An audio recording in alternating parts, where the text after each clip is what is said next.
मुझे एक साहिब कहने लगे कि मेरे साथ जापान चलिए। तो मैंने कहा कि मैं यहाँ काफ़ी मसरूफ़ हूँ।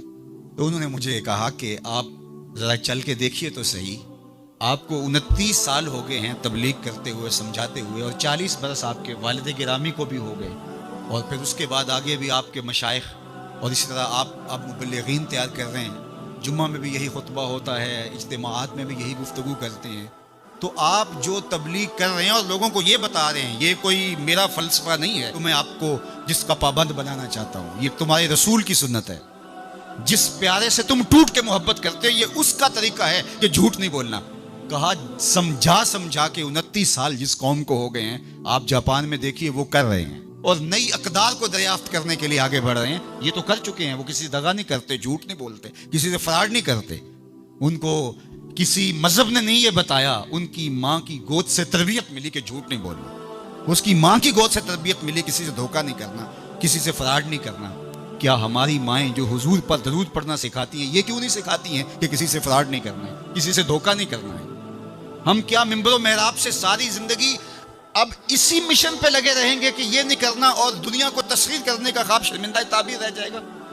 यार, जब बच्चा होता है कच्ची क्लास के अंदर, तो उसको पूरने डाल के दिए जाते हैं, आपको अगर याद हो तो, और उसके ऊपर वो लफ्ज लिखता है, और वो मैच तक चला जाए, अभी तक पूरने ही जो है उसको डाल के देने पड़े, तो फिर वो किस तरह मास्टर करेगा? यार, अभी तक हम सच बोलने के आदी नहीं हुए। पूरी कायनात के अंदर मोहम्मद अरबी का दीन कैसे पहुंचाएंगे हम कैसे पहुंचाएंगे? दुनिया कहां से कहां चली गई और हम कहां खड़े।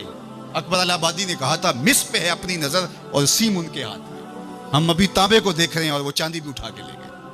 अब वो कायनात को तस्सीर करने जा रहे हैं, और हमारा भी ये मरहला तय नहीं हुआ कि हम साए को तंग नहीं करना चाहिए। हमारा ये मरहला तय नहीं हुआ कि किसी को तकलीफ नहीं देनी चाहिए। इंसानी सोसाइटी, इंसानी मुआशरत के खदो खाल हैं वाज़े, और इस्लाम ना भी हो तो कुफर के मुआशरों के अंदर भी ये पाया जा रहा है कि हम साए को तकलीफ नहीं देनी, किसी को दुख नहीं देना, फराड नहीं करना, झूठ नहीं बोलना, 2 नंबर चीज़ नहीं बेचनी।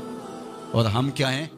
हम तो दवाइयों के अंदर भी मिलावट कर लेते हैं, और मुसलमान हम हैं। जैसे हम आशिक़ रसूल ऐसे ज़माने में कोई नहीं, और जो जान बचाने वाली दवाइयां हैं उनके अंदर भी हम मिलावट करते हैं। हमें शर्म आनी चाहिए। हम खड़े कहाँ हैं? दिल मुसलमान है तेरा ना मेरा, तू भी नमाजी मैं भी नमाजी, पढ़े जाए नमाजें, ये टकरे हैं और कुछ नहीं है। हमारा दीन हमको एक ऐसी पाकीज़ा जिंदगी गुजारने की तलकीन करता है।